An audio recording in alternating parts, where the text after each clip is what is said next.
ओम नमो भगवते वासुदेवाय. श्री सार्थ एकनाथी भागवत अध्याय 23 श्लोक 55-56चे निरूपण मी करत आहे. कर्म हे जड असल्यामुळे अत्यंत बाधक आहे आणि आत्मा हा ज्ञानस्वरूपी असल्यामुळे अत्यंत शुद्ध आहे. त्याला कर्माचा कर्मदोष मुळीच लागत नाही. सूर्याला जर अंधारात लपून बसता येईल, वनवा जर गवतामध्ये बांधता येईल किंवा गोचिडाला जर आपल्या मुखाने दिव्याला स्पर्श करता येईल, झंझावाताला जर कोंडा प्रतिबंध करील, डबक्यातल्या चिखलाने जर चंद्र माखला जाईल, तर कर्मांपासून उत्पन्न होणाऱ्या सुखदुःखाने आत्माही खुशाल बंधन पत्करील. आत्मा हा कर्मांचा संहार करतो व सुखदुःखांची होळी करून टाकतो. तो कर्मफळांचा उपभोग घेणार आहे असे अडाणी मूर्ख असतील त्यांनीच मानावे. स्वप्नात झालेली स्वप्नसंतती जर जागेपणामध्ये कोणाला भेटावयास येत असेल, तर कर्मापासून प्राप्त होणारी सुखदुःखे आत्म्यालाही बाधक होतील. ज्याप्रमाणे विस्तवावर मुंगी चालत नाही, त्याप्रमाणे आत्मा कर्माच्या फळाने लिप्त होत नाही. आकाशाला जसे शस्त्राच्या घावाने भोग पडत नाही, त्याप्रमाणे आत्माही कर्माच्या फळाला स्पर्श करीत नाही. कर्म म्हणून जितके आहे तितके अविद्यात्मक आहे आणि आत्मा हा विद्ये अविद्येच्या पलीकडे असून अत्यंत निर्मळ आहे.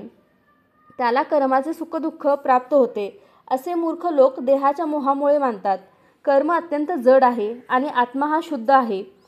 कर्म मर्यादित असून आत्मा अनंत आहे.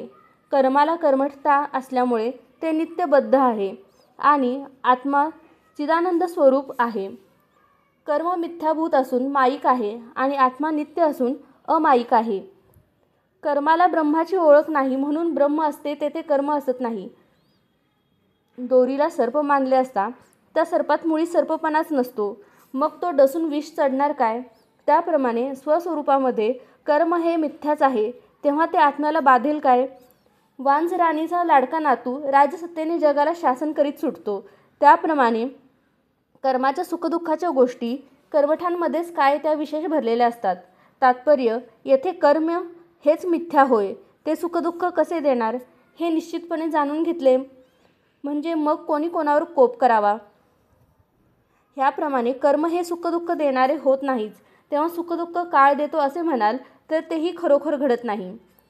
काळ हा थंडीच्या दिवसात थंडीने पीडा करतो, उन्हाळ्यात उकाडा करतो, वर्षाकाळात पाऊस करतो आणि 3-3 मजली वाडे जमीनदोस्त करून सोडतो. 7-7 दिवस पावसाची सारखी अखंड धार लागून डोळासुद्धा उघडू देत नाही. त्यामुळे प्रत्येक प्राणीमात्राला पीडा होते आणि अन्नाची पंचाईत पडते. अन्नाच्या दुर्मिळतेमुळे पशु, पक्षी व प्राणी व्याकुळ होतात. त्यावेळी सुखदुःख कोणीच मानित नाही, कारण त्यावेळी जगामध्ये आपला काळ हाच दुःख देणारा असतो. अतिशय उष्णता, अतिशय थंडी किंवा अतिशय वारा सोडून काळ जगाला खात असतो, म्हणून जग ही काळाला थराथरा कापत असते. काळाच्या पराक्रमाची गोष्ट ऐकली की देवसुद्धा तत्काळ कापत सुटतात. इतरांची गोष्ट कशाला, प्रत्यक्ष ब्रह्मदेवसुद्धा अंतःकरणात काळाला भीत असतो. अतिवृष्टी आणि अनावृष्टी करून नाना प्रकारच्या संकटात काळ लोकांना पीडा देतो आणि शेवटी तत्काळ प्रलय करून सोडतो. असा हा महाकाळ सृष्टीत दुःख देणारा आहे असे मोठमोठाले ज्ञाते लोक म्हणतात, पण ते ज्ञातेपणानेच मूर्ख झालेले असतात. कारण असे पहा की काळ तोच ईश्वर होय आणि तो सर्वांना सुखदायकच आहे. ईश्वराहून काळ निराळा असे जो म्हणतो तो जड मूर्ख व अज्ञानी होय. काळ तोच ईश्वर असे समज. तो विश्वात्मा असून पूर्णपणे कृपाळू आहे. काळ हा यथाकाळी पाऊस पाडून संतप्त झालेले लोक सुखी करतो आणि पृथ्वीला भिजवून नवे धान्य पेरण्याजोगी करतो. त्यावेळी जर शीतळ हवा राहणार नाही तर पेरलेले धान्य जळून त्याची राख होईल, म्हणून त्यावेळी दव पाडून तत्काळ सर्व धान्ये फलद्रूप करतो. ती पिकलेली धान्ये ओली असल्यामुळे लोकांना ती तशीच साठवून ठेवण्याचे उपयोगही येत नाहीत, म्हणून उन्हाळा करून काळ हाच त्यातील ओलावा शोषून घेतो.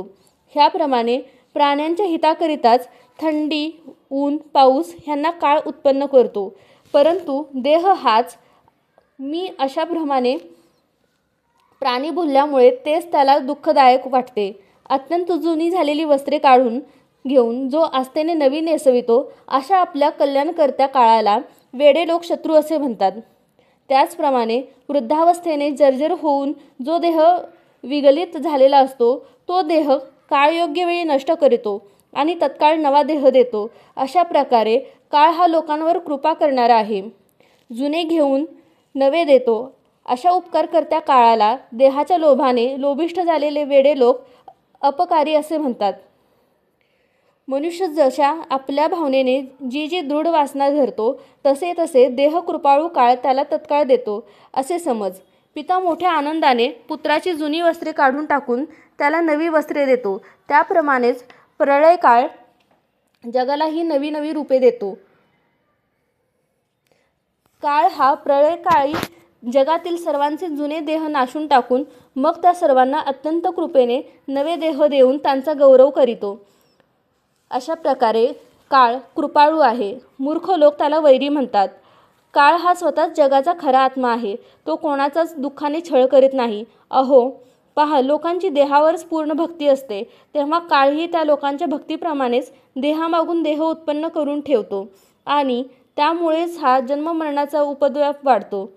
जो खरोखर विदेह भावनेचीच इच्छा धरतो त्याचा अहंभाव काळ नष्ट करतो आणि स्वतः आत्मानंदाने तृप्त करून जन्ममरणाचा ठावच मोडून टाकतो.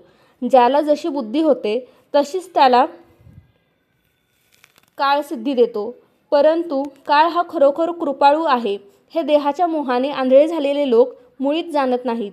जगामध्ये काळ तोच आपला आत्मा होय हे जो आत्मज्ञानी जाणतो तेथे कोणाचे दुःख कोण का मानणार, कारण दुसरे असे कोणीच असत नाही. तेथे मी एक दुःख देणारा आहे आणि पलीकडे आहे तो एक दुःख भोगणारा आहे अशी ही द्वैताची गोष्टच नाही, कारण जगाचा एकुलता एक आत्मा तोच काळ होय. काळ आणि आपला आत्मा हे दोन्ही एकच होत तर मग कोणाचे सुख कोणाला होणार आणि कोणाचा शोक मानणार, कारण येथे द्वंद्वाचे दुःखच राहत नाही.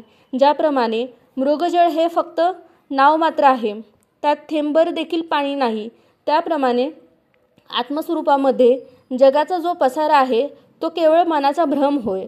आत्मा एकच असल्यामुळे त्यात भेद नाही. तोच काळ ह्या नावाने प्रसिद्ध आहे. जीव हा त्यांचाच अंश असल्यामुळे ज्ञानस्वरूपाने शुद्धच आहे, म्हणून त्याला काळाधिक द्वंद्व बाधत नाही. आगीने काय आग जळते, उन्हाने काय सूर्य पोळतो, लाटांच्या पराक्रमाने काय समुद्र बुडून जातो, की काजळाने अंधाराला काळे केले आहे, की हिमालय पर्वत बर्फाने कापू लागतो, तुपाला तुपानेच मोडशी होते.